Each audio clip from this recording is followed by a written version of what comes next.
Министр здравоохранения Эдуард Бутба проверил работу подведомственного учреждения республиканскую больницу. За последние несколько месяцев благодаря помощи Минздрава и собственными силами в больнице проведено немало ремонтных работ. Приобретено новое оборудование, оптимизирован штат и многое другое. Об изменениях и нововведениях министру рассказывал главврач Эрик Хатхва. В первую очередь Эдуард Бутба посетил здание женской консультации, которое было открыто после капитального ремонта в конце прошлого года. Заведующая консультацией Кама Шулумба отметила, что работа идет в плановом режиме, и новые, более комфортные условия помогают в этом. Год, как женская консультация работает уже в новых условиях, после ремонта.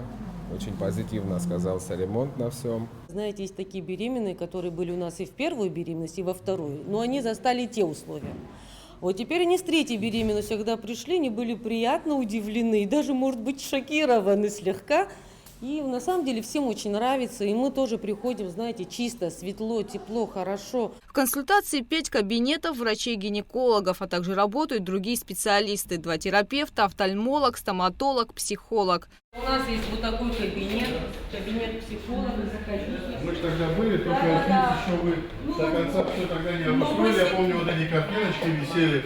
Да, мы сейчас активно, в принципе, работаем. Психолог у нас есть. Каждая беременная женщина просто обязана пройти, как всех остальных специалистов, и такого специалиста, как психолог. Поэтому тут и ведется прием. Сейчас мы на стадии того, что хотим организовать школу матерей.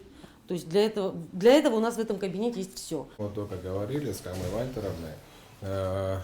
Несколько бесперебойников для компьютеров. Да, 5 штук мы сейчас им приобретем. Завтра они уже будут у них установлены. Также в зимний период есть перебои, когда бывают перебои с электричеством, они остаются без света. Мы сейчас установили 3 новых столба. Нам в этом активно помогает Черноморэнерго, спасибо им за это. Они сейчас закупили кабель.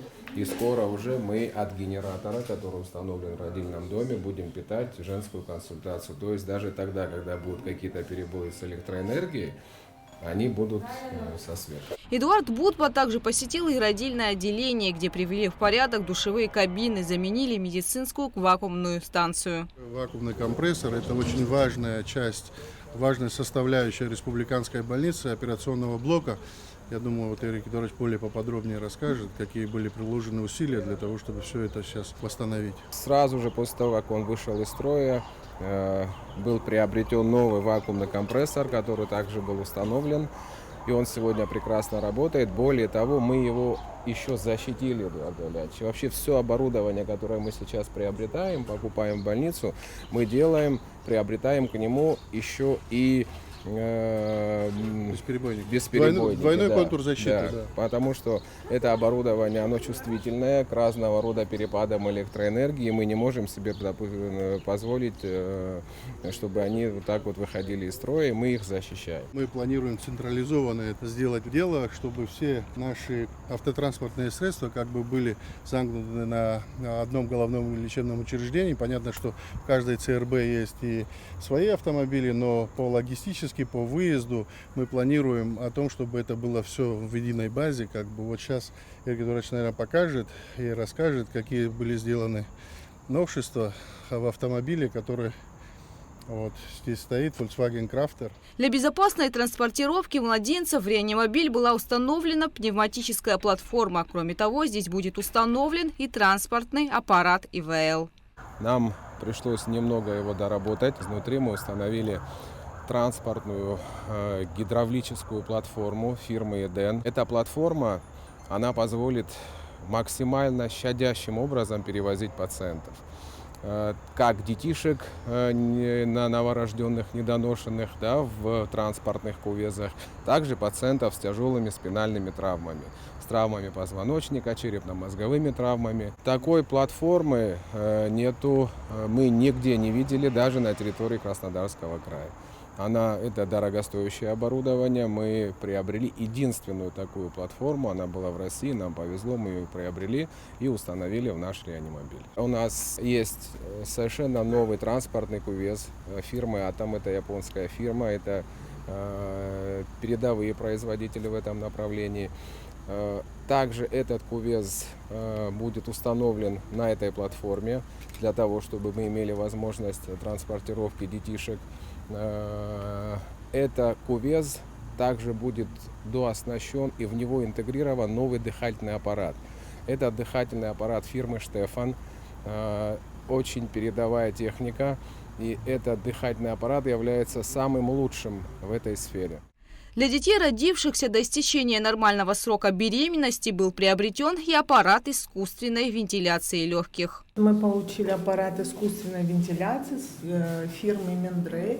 Это аппарат экспертного класса, очень удобный в использовании. Сейчас это новая линейка данных аппаратов этой фирмы. Вот. И мы потихоньку начинаем на нем работать, осваиваем. Пока никаких нареканий нет.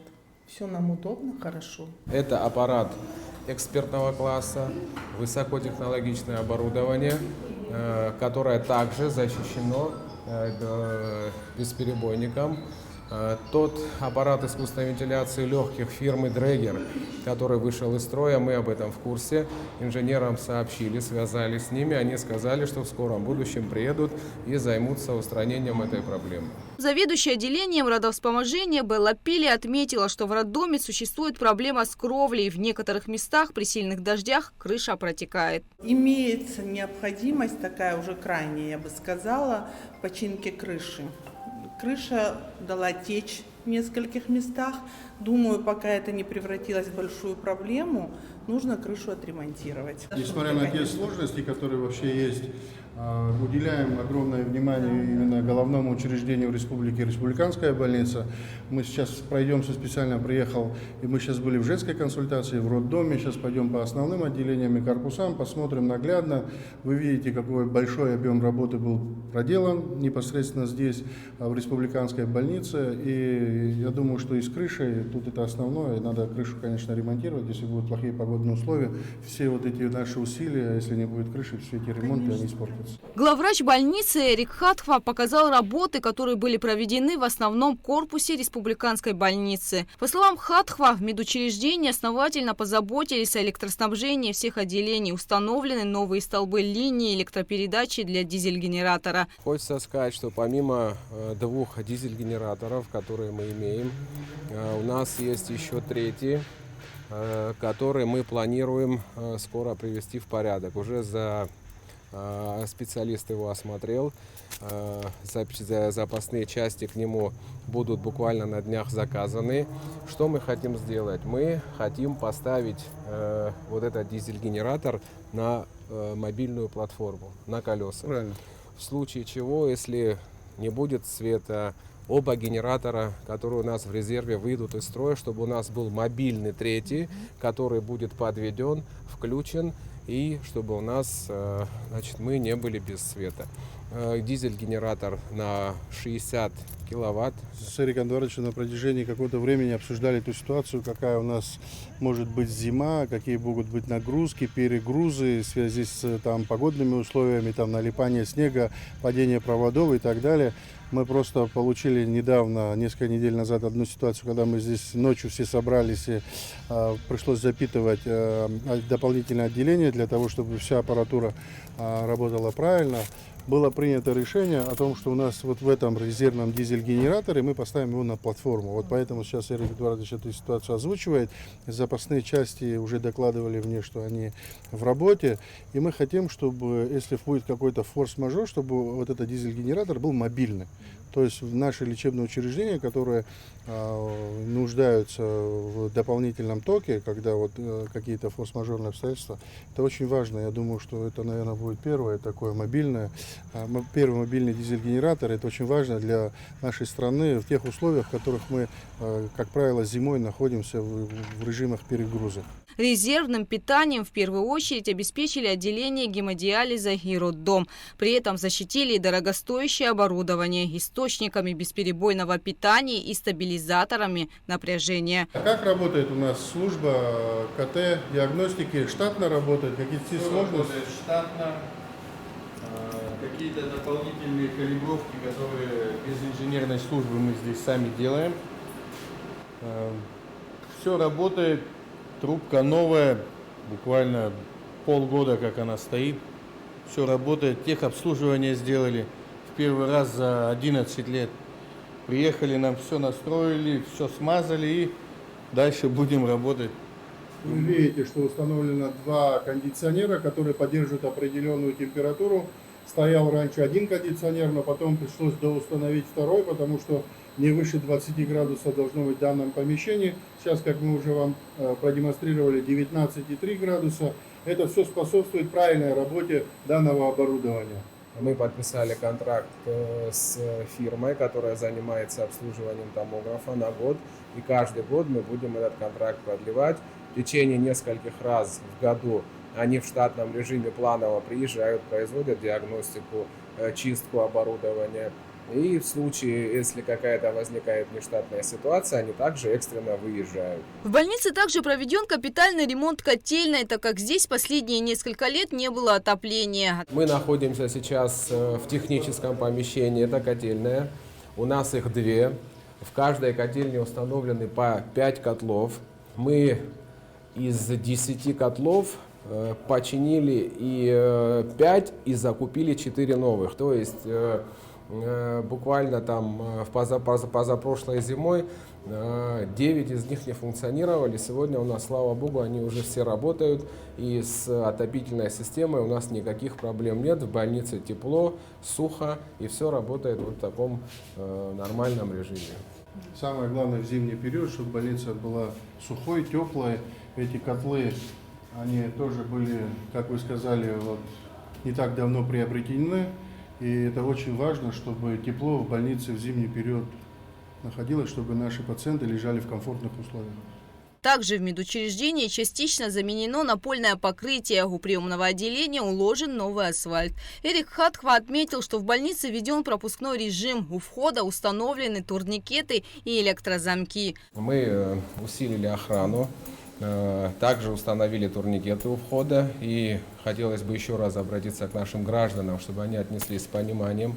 Часы посещения больных родственниками с 13 часов до 15, то есть с часу дня до 3 дня спокойно можно будет пройти, навестить своих родственников, друзей. В остальное время вход в больницу посторонним будет закрыт. Я еще раз прошу отнестись наших дорогих граждан с пониманием.